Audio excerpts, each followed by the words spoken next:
All right, guys, we are live. Let me know if you can hear me okay. And we've got a, whoop, let me turn off that volume. One sec.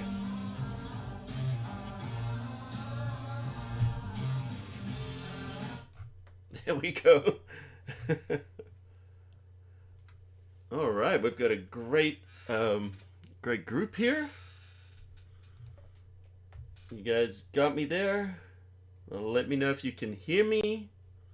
Looks like we lost a couple, just coming right back on right now. So let me see. Hey, Russ, how are you? Everyone, just say yes if you can hear me. And we are going to kick off. So it looks like we've got over 200 people here already. This is a great start. And yes, you can hear me loud and clear. That's awesome. Wow, we have quite a chat going on here. I'm definitely going to screen capture this and read all of these later on. So just to let you guys, first of all, welcome to Live from Lockdown. I see a lot of regulars there from all around the world. It's really exciting. I try to get this time zone where it's the best for everybody. Of course, we can't always accommodate everybody, but it's kind of in there. So, but anyway, thanks guys for joining us from all over the world. I see there's a lot of regular people that tune in every single week. This is Live from Lockdown. We've been doing this during this global pandemic. It's a time of community where we can just kind of come together, chat to each other in the chat pod there. I share some Photoshop tutorials. There's no catch. There's nothing to sell. There's no hook or anything at the end. All it is just pure Photoshop. So we're just getting in here as a cafe crew, just having some time together. I'm going to show you some tips and tricks. I've got some tutorials. And I got a couple of cool tips, actually, I'm going to share with you guys this week.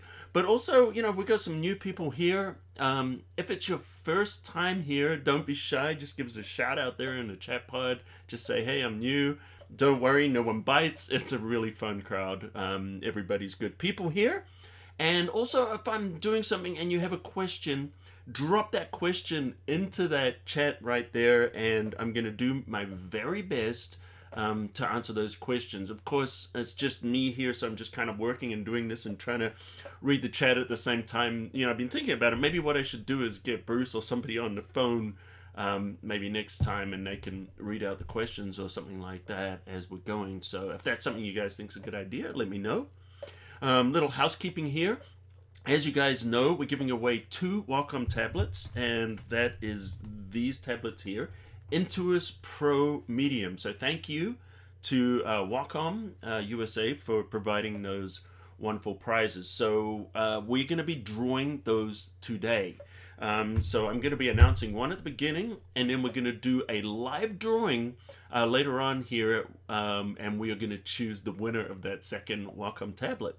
And so basically how it goes is you have a week to claim that prize. If you don't claim it by next week, we're going to draw again.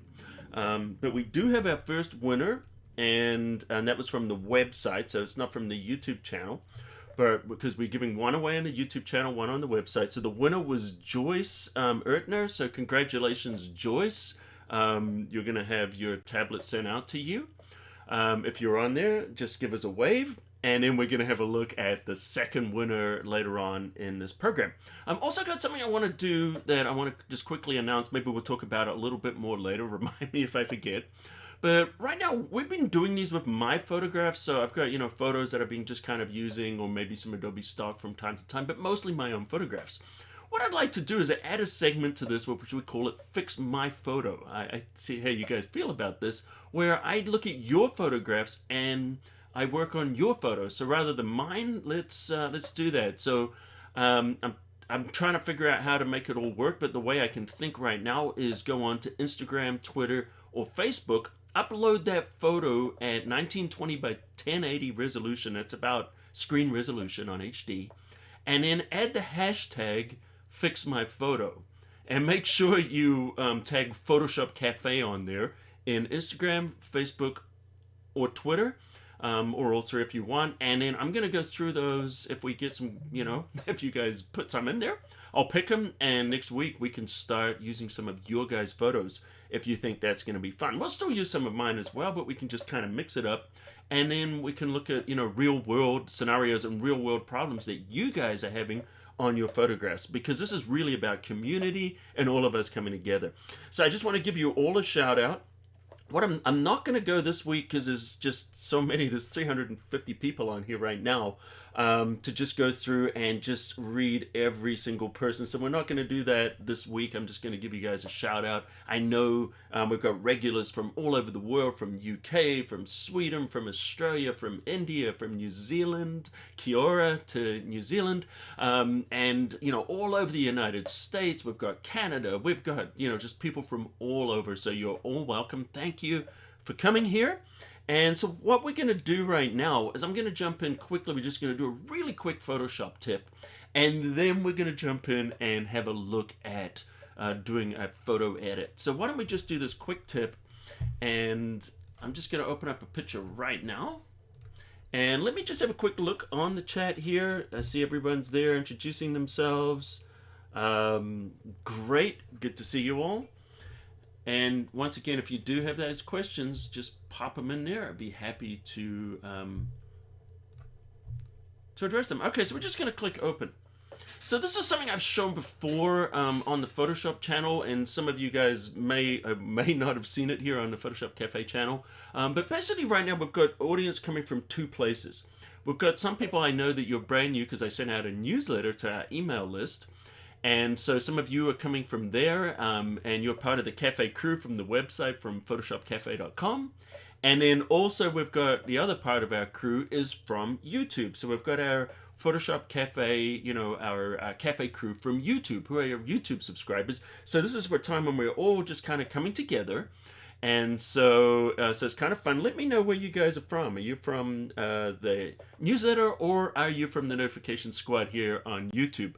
And just to let you know, and I'm going to do this tutorial in a second, just to let you guys know, if you want to be part of that notification squad, it's really simple. So all you got to do there on YouTube is just click that subscribe button right there on the screen, and it'll give you an option to turn on all the notifications. Say yes to all the notifications. You're not going to get spammed or anything, but what it's going to do, it's just going to let you know when we go live. It'll send you a notification, and also when I upload the new tutorial, which is every Tuesday. For you YouTubers, check out photoshopcafe.com and sign up on the newsletter, because if you get on the newsletter, you also get messages from me, new tutorials every week, but also an exclusive discount that's not available to anybody else. All right, guys, so let's get started without any further ado. So here's something that we could deal with a lot. We've got this photograph here. I did this of Lana a couple of years ago in my studio, which I say my studio, I actually just shot her in my garage against a white seamless. And right now, she's wearing, this is at her 80s look. We've got a purple skirt here and green leggings. So how often is it when you need to change the photograph, you need to change the color? So maybe you're doing this for a client, and the client thought purple and green was great at the time, but now they're saying, you know what, I just want green. So you're faced with a couple of options.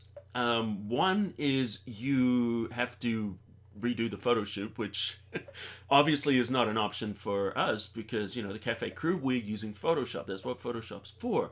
There's no point going out of our way and creating all this extra work on things that we can simply do in Photoshop. So then the question comes down to, okay, how do we do this in Photoshop? I know some people, and myself included, might have gone in here, grabbed the magic wand, baby, and click on the purple, and if we turn off the contiguous here and we click here, it'll select all the purple. But then you just need to go and refine that selection in some of the dark areas, or increase your tolerance, right? We've all done it that way. Control D to turn it off. The other way that you might want to do it is maybe you're going to go under select, and we could go select color range. And by the way, these are all viable options of making selections. So if what we're doing doesn't work, then we'll have another way. So you could just click on the color there and adjust the fuzziness. And you know what? That's pretty good too. We got a couple of little bits there on the guitar there that we need to just mask out, but we could make a good selection that way. But I'm going to show you an easier and better way, and that's just to go under our adjustment layers here. And let me just make sure that you guys can see that on the screen. I'm just going to pull that a little bit higher, so I'm not covering you there with my video there. All right, there we go. So if we click on our adjustment, and let me just pull it out because I want to make sure you guys can see it okay. And don't worry, I'll stop for a breath and I will slow down in a second right after this tip. All right, so what we're going to do is go down to hue saturation. So we're going to turn on hue saturation. And of course, there's this context sensitive properties panel inside of Photoshop. So I don't know if you're aware, but when you're using a lot of tools, things will change up the top, but they will also change in this properties panel depending on what tool you're using. So it's a good idea to have that open all the time. You know, you might even want to drop it over here and just put it on the side if you want. I'm just going to put it back though because I don't want the screen to get too cluttered for this presentation. So under the properties, what we can do is if we adjust the hue, you know, we could go down here and we could get this green. So we've got the green that we want, but the problem is now her leggings have turned purple and she looks like she's out of Avatar. So that's not quite what we want. So we're kind of part of the way there. So let me undo that. So the key or the trick to changing colors inside of Photoshop without making any selections is this little finger tool. So with this little finger tool here, we just go down here and we just click somewhere on the color we want to select. Now you'll notice when we do that, you'll see these little teeth will appear, and this is telling us, okay, we're now in this range. So nothing outside of this range is going to be affected. So now if we go back under our hue and we slide it down, notice we can get any color we want. And there's our green. You know, we can go like super lime green. If it's a little too saturated, just pull back the saturation a little bit. No big problem there. And the lightness, we can darken it down. So we can start to make that green match. By the way, this lightness is not the place to lighten or darken your photos because it really affects the contrast. Lightening and darkening is when we're working here in the hue saturation. And let me just demonstrate something. So this is exactly how we would change it. And that's really all we need to do. So we could apply it, and if it went over, if there was areas that changed color that shouldn't have, we could just go under here in the mask and just paint these out. But of course that's not happening because our selection has worked exactly how we want. Okay, so let me just demonstrate something about what the lightness does in here. Let me just go back. I'm just going to restart this because this is something I feel like people get confused all the time, and I just want to really clear this up. And by the way, this is just part of our tip. We're going to go into our photo editing workflow right after this. Okay, so what if we go in here and we go under there and we grab our hue saturation? And don't worry about all the other colors. I'm not worrying about that right now. But sometimes you want to click on colorize. And, you know, you can change the color. And, you know, something here, you know, we go in here and we're changing the color. You know, notice these areas of white are not really changing. In fact, I could probably demonstrate. Let me demonstrate this a better way than this. I've got a better way of demonstrating it. Why don't we just do this? I'm just going to create a new layer. I'm going to fill it with white, sorry. And then let's just make a selection. I'm going to put it over half this image. And this is how you add color to black or white. So Alt or Option Control D, I'm just turning off. So all I've done is I've just made half of this black, half of this white. Okay, so here's the thing. We go into hue saturation and we want to change the hue or the color. Notice as we slide that hue, it doesn't make any difference. If we increase the saturation, it doesn't make any difference. We can click on colorize and it's still, the hue and the saturation is doing absolutely nothing. Have you guys ever encountered this? I bet you have.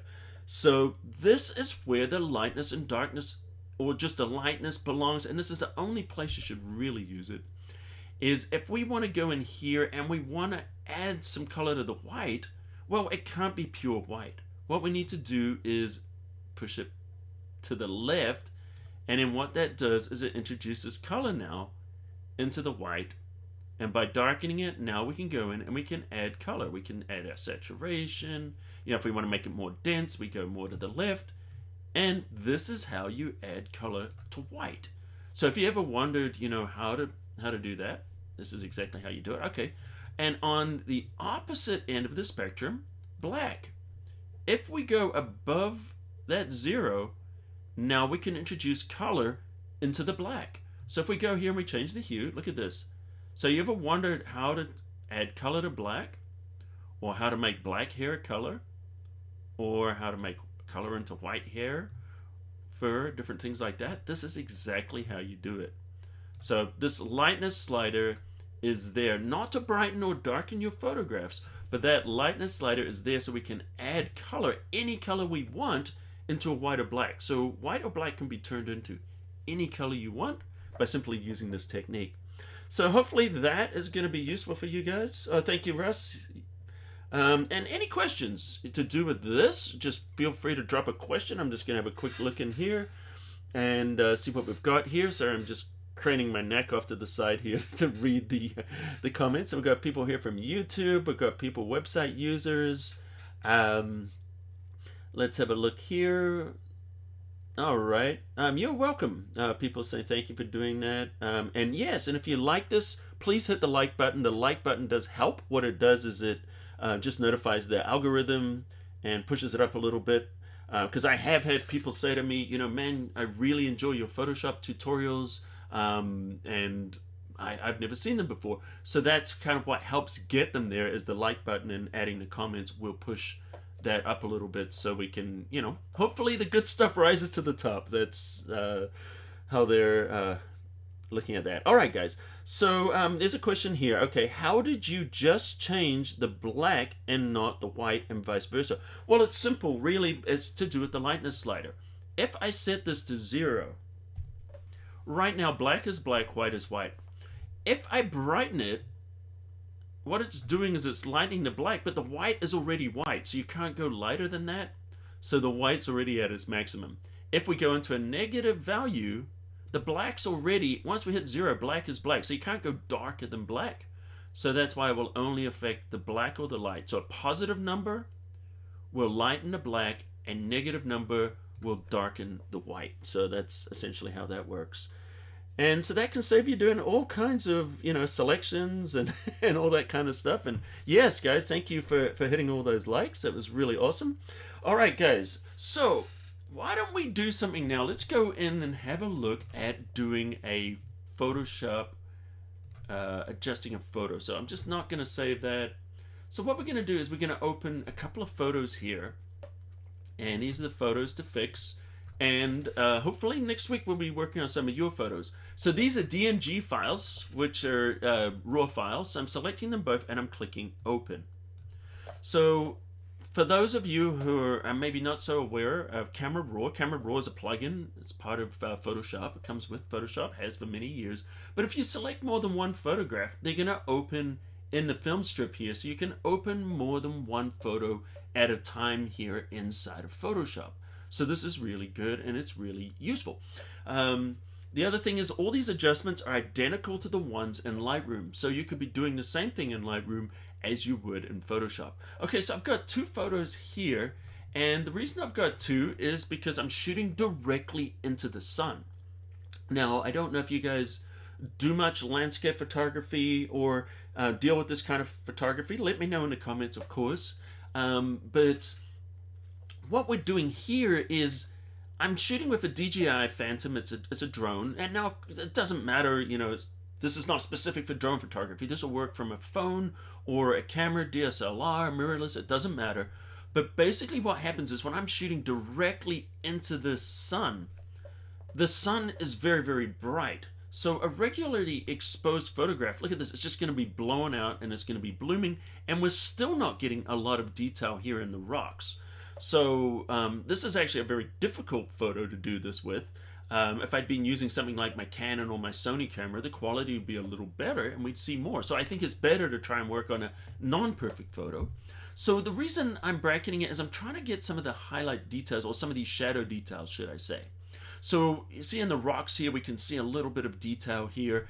This is obviously gone. So I've shot another one which is darker, and this is bringing out the detail here in the clouds and a little bit of the sun. I actually would have liked to have seen the ball of the sun a little better, so not quite perfect, but notice we're losing all the detail here. So this is a kind of candidate that sometimes people would use for HDR. But we're not going to do HDR today. We're going to do exposure blending, and I'm sure some of you have heard of that. It's what we're doing is essentially, rather than letting Photoshop's algorithm just kind of mash it all together, which is really good and works really well, by the way. If you wanted to do that, you could select both these photos, click up here and choose merge to HDR. And in fact, I'll do it just to show you. So this is what it's going to do, is it's going to go in there, and if I apply the auto settings and click merge, I'll just save it. This is not the result, but sometimes you get this solarization and weird things can happen, right? So it's not always perfect, but this is an HDR. It's created as a DNG. Now, we're not doing this on HDR, but just see how we got some problems. Why are we getting all this solarization and posterization? Well, because I'm only using 2 photos here that are very far apart. If I was to use 3 or 4 photos, usually 3, if I put one in the middle, you wouldn't get that problem so much. So we're not going to use that. We're going to manually blend these together, and it's just going to give us a little bit more of a natural result. So what I want to do is prep both of these photos. So this one here is obviously the lighter photo, and this is the darker photo. So let's have a look. Let's start prepping it. Now, I'm not going to touch the color yet, and I'll show you why in a second. So the first thing I want to do is I want to recover all the highlight details. So I'm going to take the highlights, and I'm going to push it all the way to the left, because this is the image that we're going to be using to grab our highlight details. So we want as much of it as possible. Great. So what we're going to do here is this, maybe even pull our whites back a little bit. And, you know, I could even darken it, but I'm not going to darken it because, see here, this is blown out. We've lost the detail. And you can kind of tell if we click on the clipping here, that shows us it's clipping. So we're not going to get that back. But that's okay. Don't worry about it. We are going to make the most of the photo that we have. All right, so this is good. This is showing us a lot of detail here in the highlights. Now, I'm not going to do too much in the textures. In fact, I'm going to bring this white back. We're going to click into the brighter photo. Now, obviously, if I recover the highlights all the way down, which I'm going to, because it's just going to give me a smoother blend. But notice that you'll never get any of this back in here. But what I want to do is open up a little bit more detail here in our rocks. So I'm going to choose our shadow, and I'm going to open up our shadows a little bit. Look at that. Now we're starting to see some rocks. Now the reason we're going to be doing this exposure blending is if we did this just as one photograph, you just couldn't recover the shadow and highlight detail, and it would get really, really noisy. So I could go into this image here, and I could open up some shadow detail on here, but see how a lot of noise is being introduced. It's getting very, very grainy. I don't know if you can see that. You might not see it on the screen here on the stream, but let me just open it up just a little bit. So I'm not pushing it too far. Okay, so now I've got both of these photos. Now, remember I told you I didn't want to do anything with the color, and the reason I didn't want to do anything with the color is because I want the color to match on these photos, so I don't want to change the color on them independently. So I'm going to hold down the Shift key. I'm going to select both of these photos, and notice, actually I'm going to make sure I see this one because I see more detail. And now what I'm going to do is I'm going to move the color temperature. I'm going to warm it up just a little bit. Now, as I'm doing this, notice it's adjusting both of the photos together. So that's why I selected both of the photos, because I want them to match. Okay, so we are now ready. So let me go here. I'm going to select the second photo here, and I'm going to open these inside of Photoshop. So what I'm going to do, notice it now changed from open image to open images.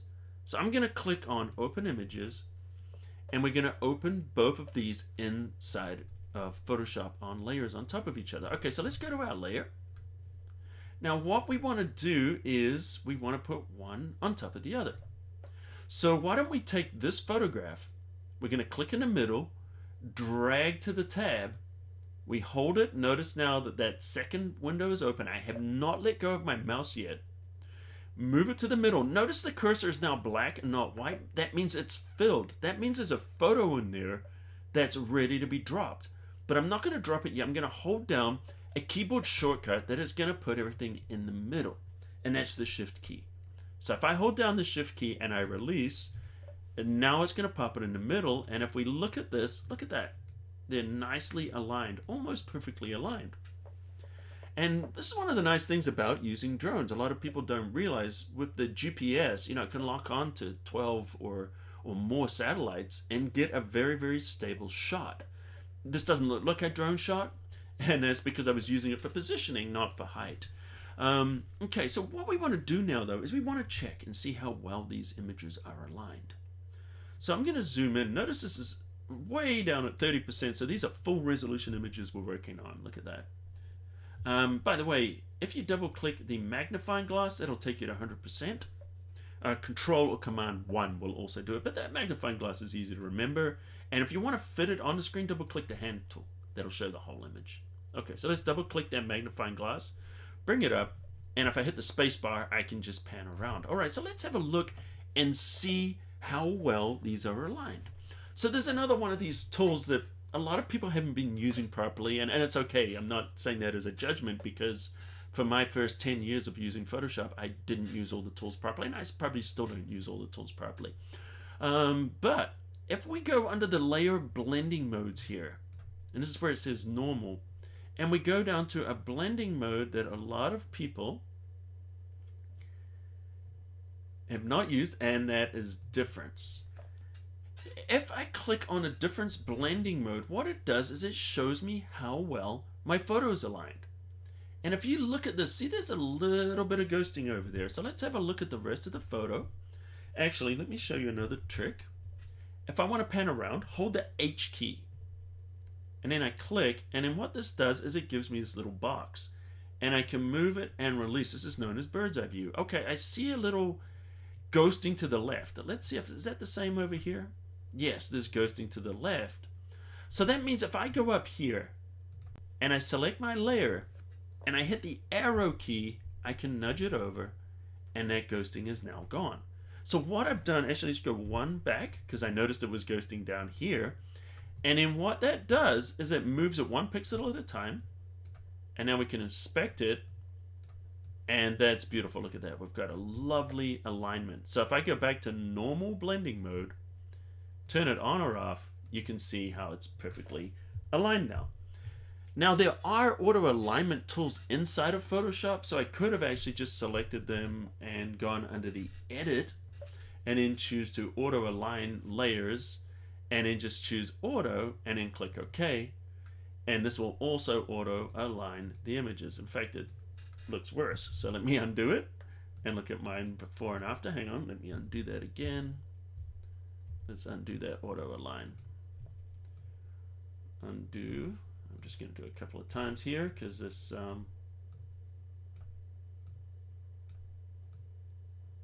there we go. All right, let's just keep undoing this. I'm just doing it here because the layer visibility now is part of that. So let's have a look. Okay, there we go. We're back where we were. So in this case, it looked like I got a better alignment doing this manually than the auto align. And the reason for that is because when I aligned it manually, we got it pretty perfect. And so auto align might get a little confused if it's already perfectly aligned. All right, so so it could be looking for other areas like, you know, where the water's moving, because you will notice that that water will be different between these other shots. See that? Because time had passed between those two different shots. So anyway, so we've got those perfectly aligned, which is really important because if we want to do this exposure blending, we want to get that working nicely. So there's a couple of ways we could do this. We could do it globally or locally. These are terms you'll hear a lot in Photoshop. Global just means the whole image, and local means that we use our brush, our Wacom, our mouse, whatever, and we paint those things in and out. So I could go in here and I could play around with some blend modes. So if we just go in here and we go down through the blend modes, we can see, hey, how do they look? And you could go in there and find a blend mode that works nicely. Soft light actually looks quite good. You can see how it's just kind of blending them together, but we're not going to do it that way. What we're going to do is we are going to do it manually. So what we want to do is, the first thing I want to allow this sky. This is a much better sky here. So we're going to be doing it with layer masks. So what I'm going to do is I'm going to start off with a black to white layer mask, and we're going to blend in that top part of the image so we can see that nice sky. So let's grab our gradient tool. We're going to hit the D key to reset foreground and background colors. And then what we're going to do is we're going to grab a linear gradient. Let's go up here under the basics. And of those of you on 2020, you might have noticed something on Photoshop 2020 that now we have all these folders. So here's a tip. I'm just going to hold down the shift key to select all of these and just drag it above basics. So now I don't have to open folders when I go there. My foreground and background, foreground and transparent, and black to white are going to be showing all the time, so I don't have to go digging for those all the time. And it's one of the things I love about doing these live streams is I get to throw in some of these tips as we're working live that maybe I wouldn't necessarily do in a 10-minute tutorial. All right, so now we've got that set. Foreground and background, normal mode, 100% opacity, and we are ready to go. We're going to create a layer mask. So just click the new layer mask icon and you'll see that mask. All right, so any questions so far, just let me guys know in there, and I'm just going to take a sip of water and then we're going to apply this effect. And by the way, if you just joined us, hit that like button if you're liking what you're watching so far, and if you haven't subscribed yet, subscribe, and also turn on the notifications so you know when we uploading these new videos. I'm just going to check that there's no last minute. I don't see any questions here. I just want to make sure everyone's on board, no one's stuck. Can I do that for any layers in a piece of art when moving or changing an area? I want to keep it on top. I'm guessing you're talking about using the blend modes for aligning it. Yes, absolutely. So you can use the up and down arrow keys as well as the left and right arrow keys. So those arrow keys will really help you go one pixel at a time and perfectly align it. Now, the important thing to remember when you are aligning images, you want to go to 100% view, because otherwise you're not seeing it accurately. And that also applies for sharpening and blurring. When you're doing that, you want to make, and noise reduction as well. Make sure you're at one-to-one view, which, as I mentioned before, double click. The magnifying glass will get you there.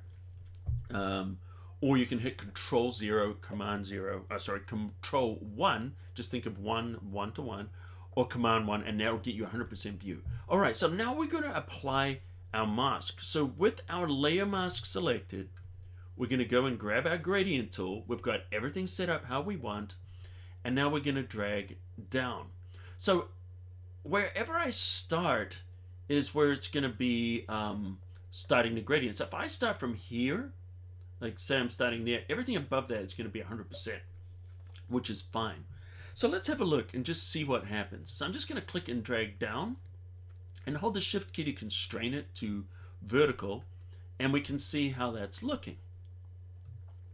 I'm just going to move our layers panel out of the way. That's actually not bad, and even though it's lighter here, it's kind of fun because what it's doing is it's adding a very mirrorly kind of appearance there. And sometimes you can kind of get this, but if you want to blend it more, you can click here and drag down. And so you could let some of that, just kind of blend in the ocean there, or you could just put it in the sky, drop it to the top of the ocean. And one of the nice things about using the gradient, let me bring back our layers panel so you can see again, is when we use this gradient, notice what it's doing is it's applying here. Let me make this bigger so you can see it. So I'm just right clicking here and I'm choosing panel options. So under this little hamburger menu, let me bring it over here. Choose the panel options, and with panel options on, let's make this bigger. So we click OK, and now we can see a bigger layer, bigger mask, easier for you guys to see. And I'm trying to remember to do this on all the tutorials. Okay, so you can see here, that's the gradient that's been applied. So if I hit the Control key, or actually Control D, let's go here, the Shift key will hide it, show it, and hide it. If you hold down the Alt or Option key and click it, it will show the mask. So this is what happens. Because I'm using a gradient, I can reapply it as many times as I want. You don't have to undo because you're just essentially applying that black to white gradient over the top of the previous gradient. Now, if you were using a, black to transparent or white to transparent, you would have to undo before you reapply it. Okay, so let's click back on our image. And now let's see what happens if we drag it a long way. Whoops, make sure we're on our layer mask. And if we click and drag down, this is a very gradual blend. We could go here, we could do a very abrupt blend. Or we could do somewhere in between. Which one do you guys like better? I'm going to start down here maybe a little bit and blend it into the ocean. So let me know in the comments or in the chat, which one do you guys like? Do you like this one? So either we could do the long gradual blend or blending just the ocean, or somewhere in the middle? Which one do you guys like best? And we'll go with that. So let me know in the comments, and I'll answer some questions while we're doing this. Can I duplicate the same DNG photo in camera raw and increase exposure on one copy while decreasing exposure on the second copy for both? You know what? That is a great... I'm glad you brought that up, Roland. That's something that people have been asking about, and it's actually a myth. I want to bust that myth right now, because back in the earlier days of HDR, some genius came up with this idea of taking the same photo and processing it dark, processing it light like we are here, and then merging it together in exposure blending. Now, I want to bust this myth, because I have been busting this myth for many years. It doesn't do anything, because when you're working on the same photograph, you're not extending the dynamic range by lightening or darkening it. As you saw, when that sun was blowing out, it was blowing out. So you could actually just recover the shadow and the highlight on the same image and get exactly the same result. So processing two versions of the same photo does absolutely nothing except waste a lot of your time. So thank you for bringing that up. I'm glad I can share that with you, because if you want to blend the two, you need to be using different settings. These need to be bracketed photos. So this photo here was bracketed, so I keep the f-stop the same all the time. So either I was using a slower shutter speed to let more light in, and therefore show actually a faster shutter speed, let less light in, which is not flooding with light, which is capturing some of the details here in the shadows. In the brighter photos, you're using a slower shutter speed, which is letting more light in, which is revealing detail in the shadows, but it's blowing out the highlights. So yes, there's no advantage in doing it the two. Okay, so what do we see here? Long, gradual. We've got just the ocean, long one, abrupt, into the ocean, long, blend, preferred, I like where you are, general, this one, long, gradual, just the ocean, thanks. Okay, so we've got a lot, and you're welcome. So we've got a lot of people here. You agree about the difference, awesome use for it. Oh, difference mode, yeah.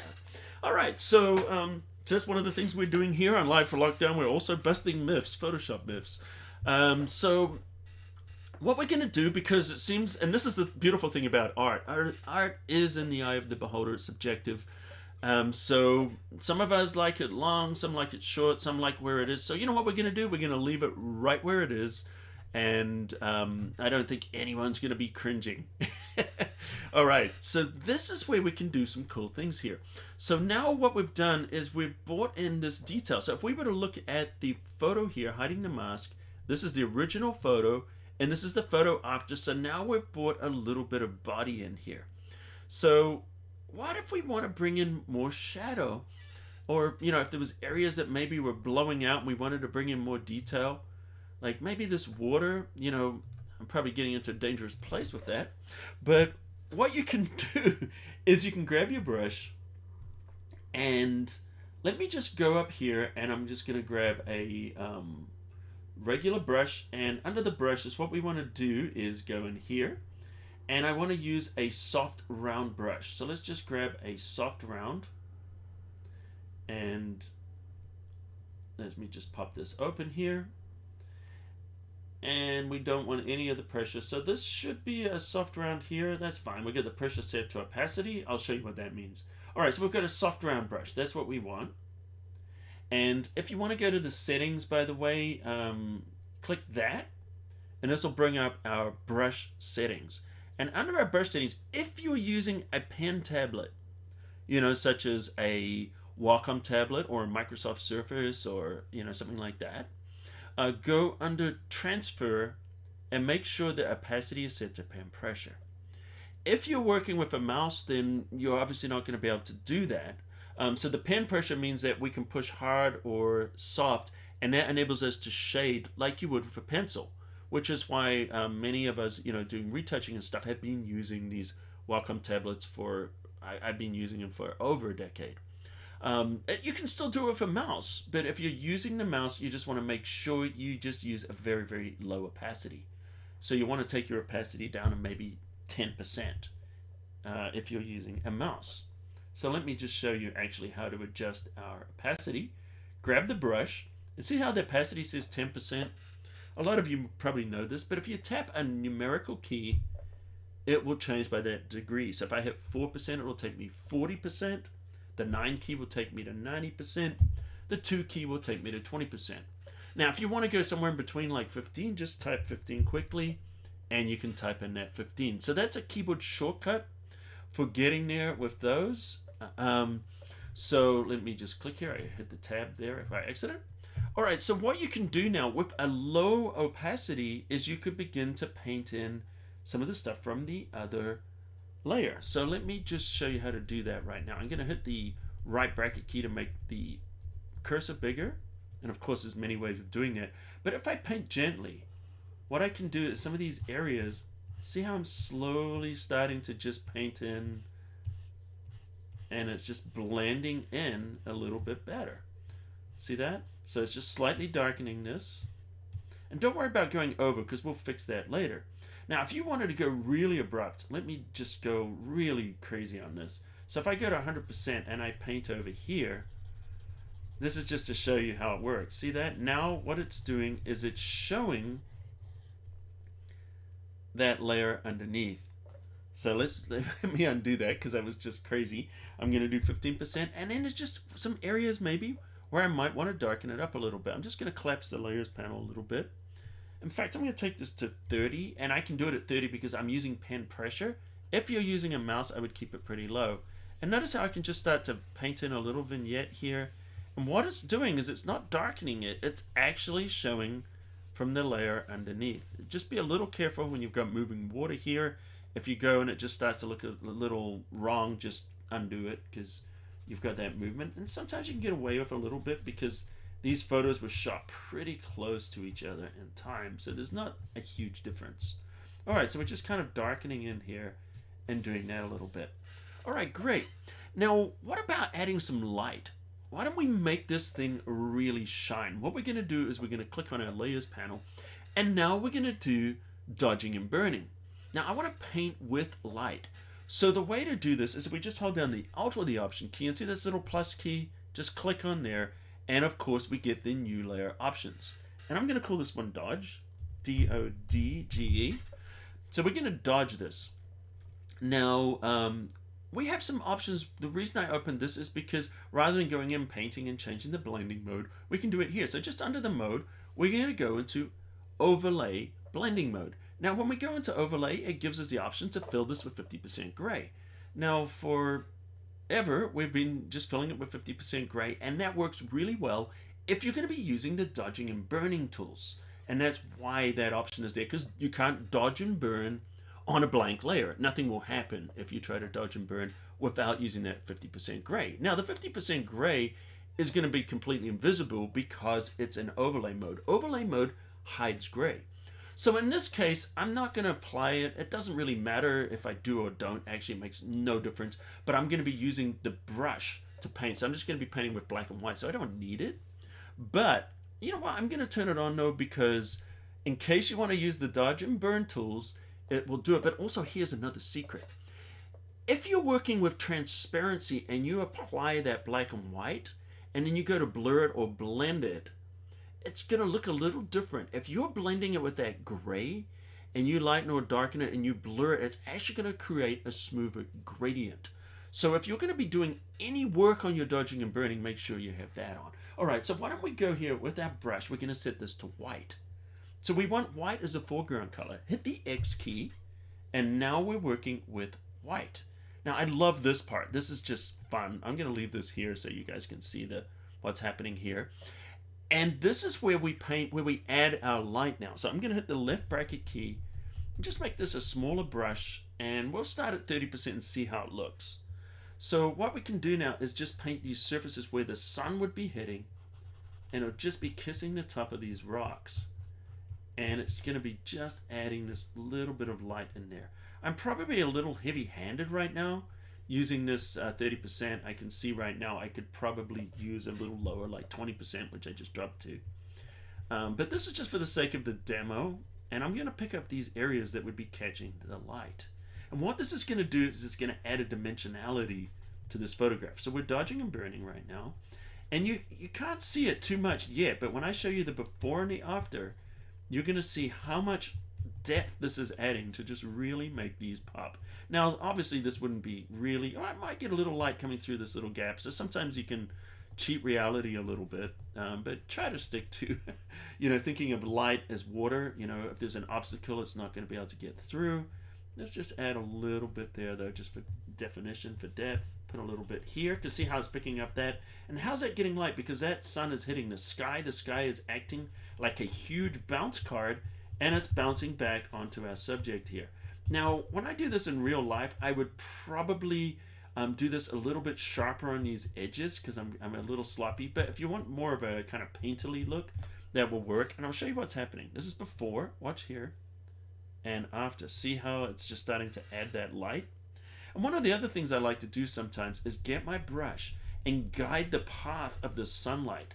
So I'm going to drop this opacity down really low to 5%. So I'm going to hit 0.5. And then I'm just going to paint in the path of that light. You're barely going to see it right now. You're not even going to see I'm doing anything. But if I show you on the before and the after, see how it's starting to guide the viewer's eye and it's starting to guide the light. And one of the other things I might do is do the same thing with the little shadow over here. But I also like to get the water. And here's another great thing about dodging and burning. I'm just going up to 10%. See where this water is? If I start to lighten this, it makes the water just come alive. Look at that. Like you can see into it. It just adds a depth to that water. And by the way, oceanscapes are my thing. In case you didn't realize, I live in Southern California. And I love to go to the beach. I love to photograph the ocean. So maybe sometime I'll do a whole course on ocean photography. And see what it's doing. See how it's just coming alive now. Thank you, Ellen. Ellen says it's really nice. Thank you. So let's have a look here, and we're just going to grab our layer and just see what this looks like before and after. So there we go, before and after. So, it's starting to kind of come alive. And I'll let you guys into a secret. Photo artistry is something I really like. I'm not so much a purist as I am, I like to just get in there and just add some feel, add some emotion to a photo.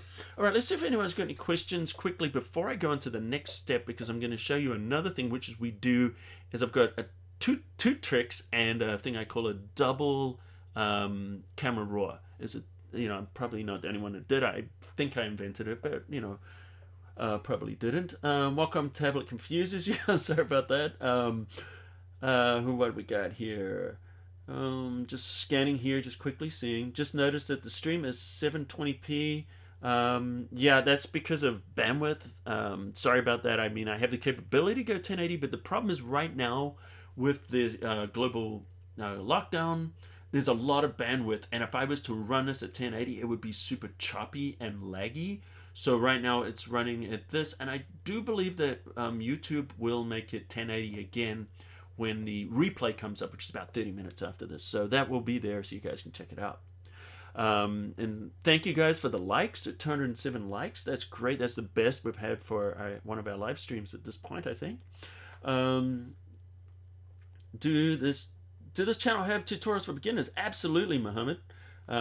We do all kinds of tutorials, so check out some of the Photoshop Essential tutorials I've done. It'll teach you how to do things like layer masks and different things like that, how to use the pen tool, all kinds of things. Thank you. Celine likes these secrets. Let's have a look here. All right. Let's continue now. And then, of course, we're going to be doing our Wacom tablet live drawing in a little bit here. So what I'm going to do here is I'm going to show you a cool thing I like to do. So I'm going to select all these 3 layers. Now, usually, of course, I go and I do more dodging and burning, but I just want to kind of show you guys the workflow. So I want to merge these layers together without flattening them. So that's Shift, Option, Command. That's all 3. I call it the Avengers. So if you think of all the modifier keys, the Shift could be the Hulk, the Option or the Alt key could be Captain America, and the Command or actually Command Control probably be Captain America, and the Alt or the Option key would maybe Thor. So you hold down those 3. I call it the Avengers. So that's all the modifier keys. It's just an easy way of saying Option, Command, Alt, Control, Shift. Just hold down those 3 and then hit the E key for merge, E. And then what it does is it creates a merged copy on top. So if we see, our layers are intact, But at the same time, now we can hide these layers and we've got everything into one layer. And this gives us a lot of flexibility, and I like to do this for colorizing and things like that. But sometimes I'm working and I find something's not working and I want to go back. Those layers are there that we can always go back to. Always think like that. Think like a chess player when you're working in Photoshop. Never paint yourself into a corner. Always give yourself that option to go back and change things. And who knows, maybe a year from now you're going to come back and say, I hated the way I processed it. I want to reprocess it. Everything is there for you to work on. All right, so here's a little trick. Here's something I found quite interesting. I'm going to show you two little tricks here, and then we'll go into the process that I'm going to do. One of the things for adding color, I found if I hit Control J, right, to copy that layer, and then I go into overlay mode. This is kind of like what you're doing when you're preparing your color to go in and do a high pass sharpen move, which we'll do in a second. Don't worry about that right now. But so it's kind of an intermediate. We're kind of halfway going there. This is not what I would do to my photo, obviously, because we're losing all the detail. There's two parts to a photo in Photoshop, and there's only two parts. There's luminosity and color. That's it. If you understand that, it's going to help you a lot, and I'll cover this more in other tutorials than I have in other ones. But the luminosity is your grayscale information. That's how you can recognize the object. The color is your lights and your darks. And your color is the color. So I'm looking at this, I'm like, man, this color is really coming alive, but the luminosity is crazy. You know, it's too dark, it's not working. So what if I can just steal the color from this intermediate move and apply it to my photo? Well, I can. And I'll show you exactly how I'm going to do that. Just repeat the last move. Remember we did this merge everything together? So if I hit the Shift key, I select all the layers, hit the Avengers, hit the E key. Now that puts a layer on top, and guess what? Boom. Now we've got all of that on top. But wait, we're not done yet. So I'm going to throw away the intermediate one. We don't need that anymore. And there's our original. So here's our original one that we did. And then there's the one when we were in overlay mode. So that is merging all those layers together in overlay. So I just want the color from this. So we're going to go in here and we're going to change this to color blend mode. And look at that. Now we just got the color. If you didn't catch that, go back, watch the replay, and you'll be able to get that from the replay. And if it's a little advanced, a little over some of your head, that's okay. This is just something I'm showing you as an option. I'm going to show you some other options right now. And if you are more advanced, I hope that was something that you guys were, picking up. It's useful. Okay, so what we're going to do here is we can do that, and then of course we can adjust the opacity. So if it's too much, we can just kind of blend it in. That's one way I love to boost the colors in my photo. I'm just going to throw that away. And I'm going to show you something else. Okay, so here's another one that's really interesting, because I just showed you how to boost the colors, right? What if I can show you how to boost the luminosity without affecting the color, the exact opposite? In fact, why don't I just hit undo? I'm going to save that. I'm just going to call it color, because we might come back and use this again, but I'm going to hide it. So we're not going to use it for now. Okay, so check this out. The way for me to do this is another way of doing it, and that's actually to use the black and white to adjust the color. Huh? Let me show you. So we're going to go under here, under our adjustment layers, and if we go up here, we're going to choose black and white. Now what this does is it changes it to a black and white photo. Well, obviously we don't want that, right? We just want to adjust our tones. Okay, so check this out. So if we go up under our layers panel again, so all we've done is applied a black and white adjustment, right? That's it. That's all we've done. So if I go down here and I change this to luminosity mode, this is the opposite of color blend mode. Color blend preserves the color, throws everything else away. Luminosity preserves the luminosity and hides all the color change. So remember, there's two parts to a photo: black and white information, which is our luminosity, and the color. We just did a trick with the color, but now let's do this with the luminosity. So how's black and white going to help? Well, let me show you. Double click here. It's going to bring up our properties. Okay, here's the trick. So generally speaking, when you're working inside of a photograph with black and white, you adjust the underlying tones to adjust the way that black and white. In fact, if you don't know how that works, check out last week's live stream. We did that last week. But check this out. If I adjust it, you know where the reds or the oranges are? I can lighten or darken the photograph now by clicking on here. If I want to look at the blues, look at this. I can darken or lighten the sky. I can darken or lighten the ocean. See that? So down here, if it's too dark, you want to lighten that up, you can. And of course, you can also apply masks to this, so you can just mask it where you want. And the other thing we can do is grab this little finger tool, and we can click on a particular color, and we say, hey, you know, I want to brighten or darken it. Everything around that color is going to be adjusted. See that? So we could go here, we could go into our oranges, we could go into our yellows, and we can adjust and see how we can just get this exactly how we want by changing that black and white. So let's have a look on our layers panel and see what's happened. And this is not even what we're going to do yet. I'm just showing you a couple of tips, a couple of tricks, ways we can do things. Okay, so if we look at this, that's the black and white. Look at that. Before, after. I think that looks better. If we go up under that color, remember that color boost we did? Yeah, it's a little much now. I'm not liking it anymore because the underlying tones, it just looks too much. But we could take it, drop our opacity down, play around with it, maybe blend that. So here's our original, and here's after.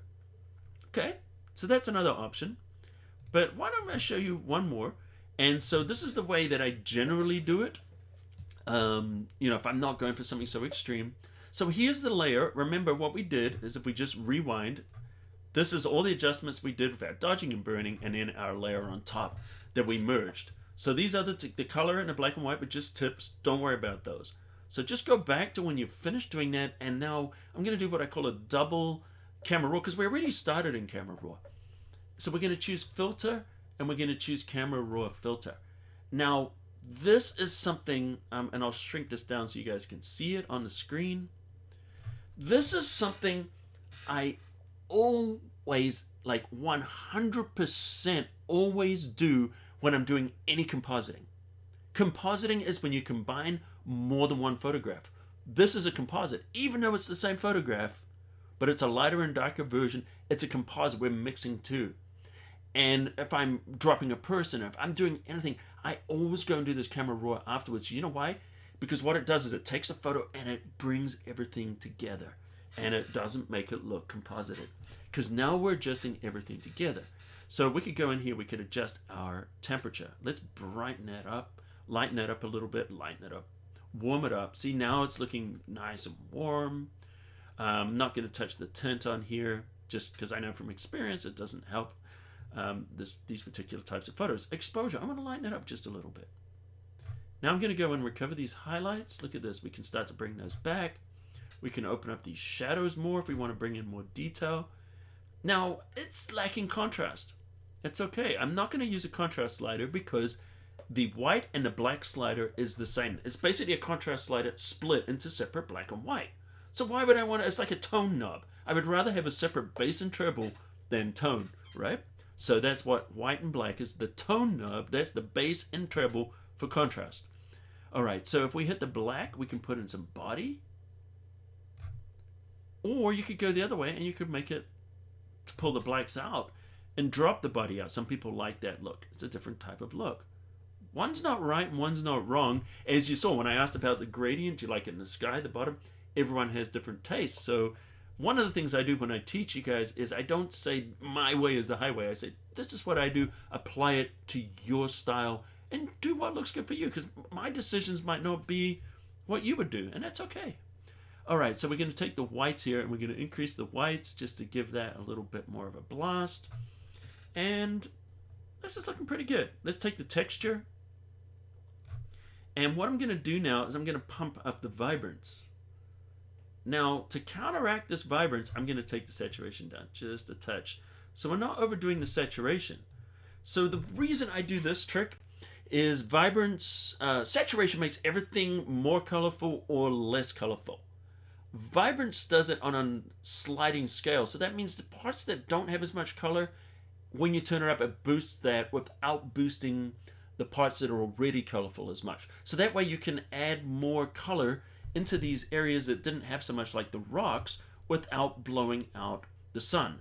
And the reason, without blowing out the oranges here, making it just, nuclear. Which is why I pulled back the saturation to -7. So what I'm doing is I'm counteracting for that. So I'm adding a little bit more color, but I'm not making it look gorish. Does that make sense? Okay, so now we're going to click OK and apply. Let me just hit this Control 0 to fit that in there. And we can see, you know, this is kind of where we came from, right? So we came from something like this. And let me just move this layers panel up here. I'll just pop it over to the side there. There we go.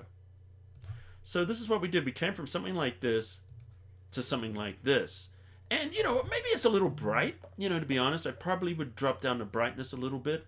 But the last thing you might want to do is sharpening. And let me show you a little technique. And then right after this, I think we're going to do our drawing for our tablet. So what we're going to do is we're going to take this and we're going to just duplicate this layer. So we're going to duplicate that layer right now. And under normal, I'm going to change this into overlay blending mode. Now, the reason I'm doing this into overlay blending mode is what I want to do is use a high pass sharpen. So if we go up under filter, and then we go up under other, you're going to see something called high pass. So when I click on this and it pops open, notice immediately it goes back because it changes this to gray. So we lose all that crazy color change it did, but look at what it's doing for sharpening. If I turn this up, look at this, it just gives us a beautiful, you know, I could go too far and it looks stupid, but if I go up here and I bring it up to about there, look at this, see how nicely it's sharpening these rocks and bringing out detail. So this is high pass sharpening. It gives a great result. Now, I'm going to show you one more tip on that, but before I do, because we've got, you know, almost 600 people on here, I want to give all of you a chance to win this Wacom tablet before we do the drawing. So what I'm going to do is I'm just going to open up my web browser really quick here, and I'm going to show you what you need to do. That's okay, it doesn't cost you anything. You don't have to give me your email address, nothing like that. Super easy. You're on the YouTube channel right now, but I don't want to lose you off the stream. So what I'm going to ask you to do is just open a new browser window. Control N, Command N will do it. And then go to the YouTube channel. This is us right now. This is our live stream. So this is our YouTube channel here, photoshopCAFE. So all you need to do is just go in here and you'll look under uploads. And it was a recent upload I did here. And this is the essential work from home. So just click on that and I'm just going to hit the pause button. All you need to do is drop a comment in here. And do it now because I'm just going to randomly pick someone from these comments. So if you want to have a chance to win, just go ahead and do that. Drop a comment. And while you're there, if you haven't subscribed, you know, hit the subscribe, you know, on photoshopCAFE. You'll see that there on the homepage there. And I'm just going to give you guys a second. Yeah, so all you need to do is just, you know, hit subscribe. You might see it on mine because it's my own channel. I don't think I can believe I can subscribe to my own channel. And of course, you can subscribe just from where you are here on the live stream. All right, so I'm just giving you guys a minute here to go in there and drop that comment in there. You know, just a comment can be, you know, usually I'm saying, why should you win it? But you don't have to just say, hey, I'm watching the live stream, great live stream, or something like that. It doesn't really matter what the comment is. I'm not going to disqualify you if your comment is not eloquent enough. All right, now I'm going to show you how I would do the sharpening in a second. Just give you guys a second. And is it your lucky day, Norman? I don't know, maybe. I'm sorry, Mel, it's difficult to follow, but this is a little bit more of a workflow kind of thing. So you don't have to worry about every step I'm doing. Just kind of watch, and then all you need to do is just grab, you know, just pick up what you can, apply it to your workflow. And of course, you can watch it over and over again. And Deanne, thank you. If your spelling's bad, well, my spelling's bad, so that's okay. Okay, what do we got here? Cool learning technique. Thanks. I need to rewatch this. And don't worry, guys. I also do more simple tutorials on here as well as you know. I like to mix it up a little so we can get something for everyone. Well, thanks, 6412. Enjoying the show. All right, let's have a look. Oh, you can't do it, Stan? I'm sorry, Stan. Hope someone wins. I apologize. And, you know, we'll have other giveaways and stuff as we go, so don't worry. Don't see a comments section. Okay, so how do you not see a comments? Are you logged into YouTube? That's the thing. Okay, so guys, if you are not logged onto YouTube, I don't think you can drop a comment. So you might have to log into YouTube. If it's not something you don't want to do, that's okay. Don't worry. We'll have other giveaways. So if you're, so some of you are probably not even on YouTube, and that's okay. If you want to join YouTube, go ahead. I'm going to give you a second, and what I'm going to do right now is I'm going to do a sharpening. Let's go back to our image here while some of you are doing that. So here's the thing: we've got this image here, and I've applied this unsharp mask across the whole image. And let me zoom into 100%. And you can probably see it a little better. So there's before and there's after. So you can see, that's one of the reasons I say zoom into 100 before applying it. Yeah, I get a little noise. I probably would have done noise reduction as well. But let's move up here. So if we look at this part of the photo, where it's going into the distance, we've got sharpening there too. See that? Before and after.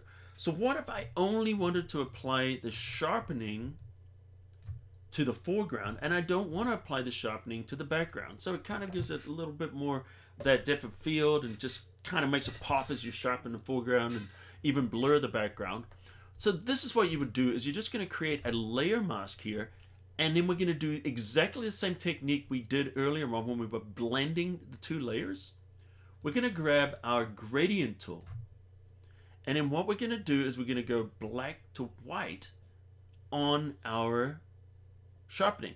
Now, if you remember when we went down here and applied it on the top and not the bottom, so we're going to go the other way. So we're just going to hold down the shift key and click that way. And let's have a look and see if we got that right. So if we zoom in here and we hide that sharpening, make sure we're doing this right, because I can easily get these gradients mixed up. I do it all the time. Yep, we went the wrong way. Okay, so let's go down here. All we're going to do is grab our gradient tool, and foreground and background go this way. There we go.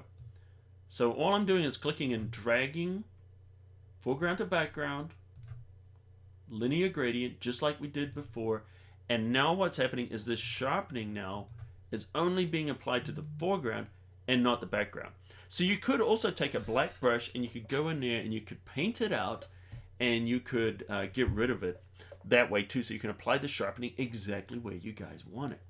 All right, so now that we're here, and I think it's time we're going to do our drawing right now.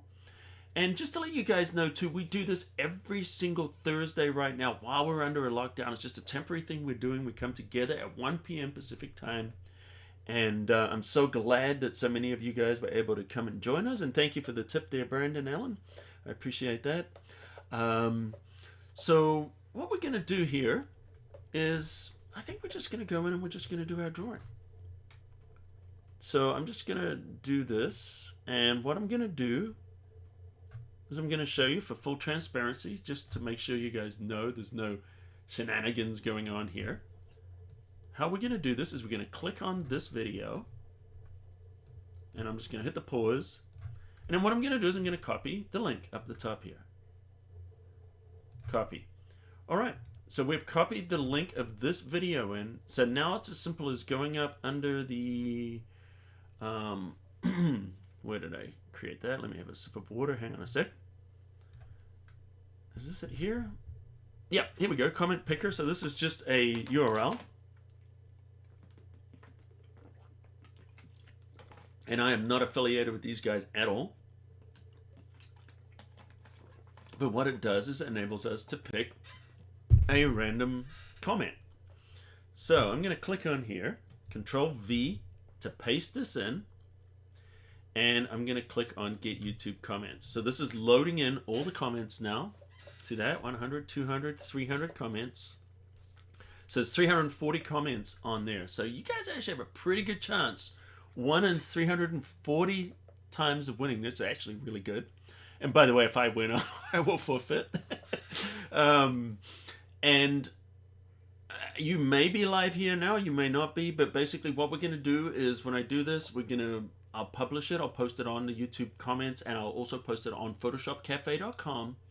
And you have a week to claim your prize. And if no one claims it by Next week, we're going to draw another person. All right, so here we go. So we're going to start the raffle and pick the random winner. So we're just going to click right now, and here we go. Let's see what happens. And here is our winner. Miguel Avila. Are you here? Oh, you're on the live stream. Miguel, you are here, aren't you? So drop a comment.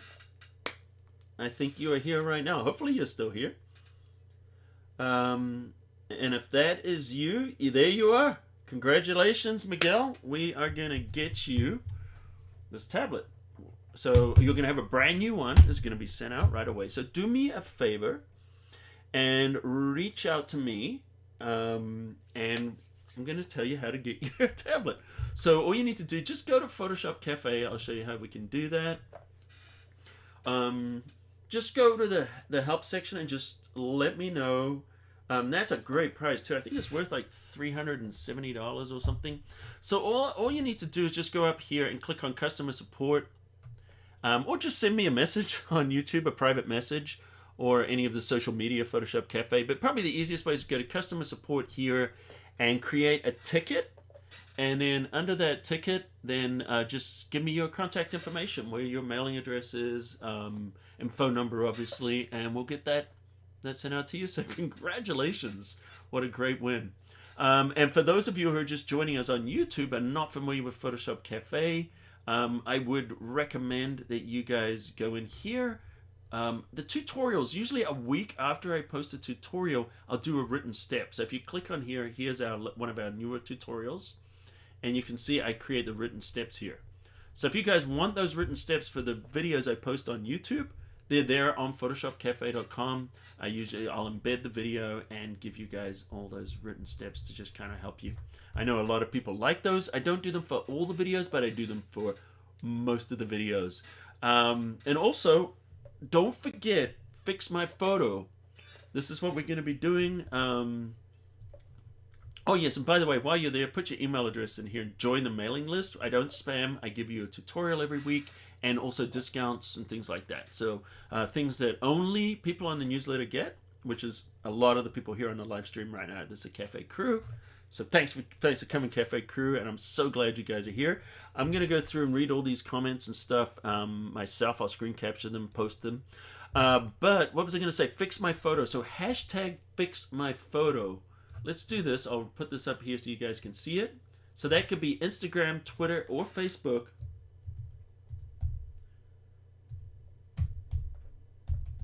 So get one of your photos in there. And then tag me at photoshopCAFE. And also follow me on those social medias if you guys are on Facebook, Instagram, Twitter. Please follow me because I post all kinds of stuff, Photoshop tips and things like that. But also, this is how I communicate in between the newsletter, and also it's a two-way communication.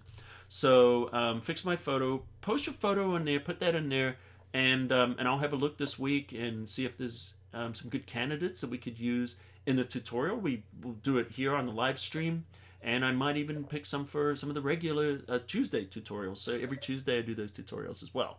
So anyway, guys, thank you for watching. Thank you for joining this week. It's been an exciting week. Let me just have a look here. A couple of little... I might read a few comments, but what I'm going to do now is I'm going to end the official part of this right now. So, for those of you who have got to go, thanks for tuning in. And what I'm going to do is I'm just going to hang out for a little bit, and I'm going to read some comments here and just interact with you guys for a little while in the comments. So, so the official part of the training and tutorials over. If you got any questions, Photoshop questions, different things like that, I'll get those. And also, any ideas that you want to see for future tutorials, drop those in here too, because this also helps. This drives a lot of the content we're doing here. I think someone last week asked for exposure blending, so here we are doing exposure blending. So that's what this is all about. So what do we got? Wow, we got so many of you here. Judo, thanks for sharing the knowledge. You're welcome. Russ, thanks for Russ is one of our regulars. Thanks, man. And he helps out people. Thanks for helping everyone out too, Russ. Really appreciate that. Frank, congratulations to Miguel. Yes, congratulations. Well done, Miguel. What do we got here? Thanks for all the likes. Yes, and thank you for the likes. And if you are leaving, hit the like on the way out. Appreciate that. And it is a nice prize. And thank you to Wacom, by the way, who provided that prize for us. Very kind of them. Rod Shelley, good to see you. He's a regular. Also comments. Is he also a commenter on YouTube? One of our notification squad comments on most of the videos. So it's good to see you there. Tracy, good to see you again. Sorry I didn't say hello earlier. Appreciate those written steps. And yeah, it is a lot of work. So I do my best. For big tutorials like this, it's beyond me to do written steps because there's just too many. So usually for the smaller ones, it makes more sense. And I don't post the live streams on photoshopCAFE, should I? Let me know, guys, if you think I should post the replays of these live streams on photoshopcafe.com. I could do that too. All right, so we got Tracy. Thanks for the tutorials, Roland. William, great show. Thanks for coming by. We'll be back next week, same time, same channel. Great listen as always. Thank you. Never found comment section when it was logged on. Okay, Eric, I'm sorry. I don't know why that's the case. I'll try to look into that. I must be exhausted. No, it's fine. It's only it's 2:15 p.m. here. It's not too bad. I'll go have lunch now. Great live stream, Miguel. Thank you. Don. Greg. I'll be back. Great. And thank you for the first timers. Please come back again next week. This is what we do every Thursday. Do you dodge and burn with 50% gray? Do I dodge without 50% gray? Yeah, Barry. I did mention that when I did it. I don't know if you saw it, but yeah. The reason I add the 50% gray is in case I want to use the dodge and burn tools, and also if these get too harsh, and I want to kind of just blur them a little bit. But also there's another benefit. Let me just tell you this. There's another thing a lot of people don't realize. So say here, we get around the edges, and, here's our thing. And it got a little soft, and I want to take away the dodging and burning. This is another beautiful thing about 50% gray, is if I grab a brush, and I turn my opacity up to 100, right? And then I hit the foreground color, and I change the brightness to 50. What this is this 50% gray. So now I can paint with this 50% gray onto this dodge layer, and this is like an undo button. See that? And what I'm doing is I'm essentially, if I just go into the normal blend mode, see that? I'm just painting it away. 50% gray is my undo button. And if this was transparent, instead of, like we're in here, and so we say we're working on a transparent layer, and we do the 50% gray, and then we go to it just doesn't blend as smoothly. So that's another reason why I would do that. And also, if I want to adjust it globally, I can globally adjust it. Let me show you here into overlay mode. So I could go into here, Control L, and I could boost. See this? I can boost the whole thing because now I'm lightening or darkening that gray. And then the other thing, of course, is with the dodge and burn tools themselves, I can go in here and I can burn. So if I want to darken it using a burn tool, I can paint. See how I can darken it? But if I was on a transparent layer here with nothing, I'll go outside of that. It's doing nothing. See that?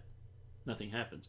But over the gray, it works. So yeah, there's many reasons. It's one of those things that I feel like it's being misunderstood. There's a lot of things that I feel misunderstood in Photoshop, and that's why I try to break these myths. And I certainly didn't understand these earlier on. But there's also some things that we do that we just do it because it's always been done that way. So anyway, let's go here. Very new to design.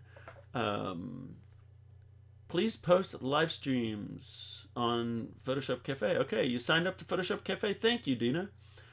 Please post the live streams. Lots of info there covered already today. Okay, so I'll see how. Maybe I'll just create another section on photoshopCAFE and I'll drop the live streams in there, so that's there. Colin is the Gandalf of Photoshop. Well, thanks, Rod. I appreciate that. That's a huge compliment. Although Gandalf has more hair than me, even though his is wider than mine, and he's a lot older than me. But Gandalf, Gandalf is awesome. I like Lord of the Rings. Couldn't get the dodge burn using gray. Do you have a tutorial covering it? Yes, I've got all kinds of tutorials on dodging and burning. If you go to photoshopcafe.com, by the way, and just type into the search field. You can search for things, and I have hundreds of tutorials on there. So a lot of the same tutorials I have on YouTube are there, but I do have some that are there actually before I was on YouTube. So there's, and sometimes the written steps can go into a little bit more detail. You've joined me on Instagram and Twitter. Awesome. So anyway, guys, I look forward to, I really look forward to Fix My Photo. It's a new thing we're going to try. If no one submits photos, obviously we're not going to do it. So, you know, we'll try it. We'll see how it goes. If it's successful, you know, we'll add it as a little segment or whatever. And if it's not successful, we won't. But, you know, I'm open to suggestions too. If you guys have got ideas or suggestions how we can make this live from lockdown live stream better, let me know. So anyway, guys, I think we're going to call it a day. We've gone 20 minutes over, so we've gone for an hour and 20 minutes. It's been a blast. So until next time, I'll see you at the cafe.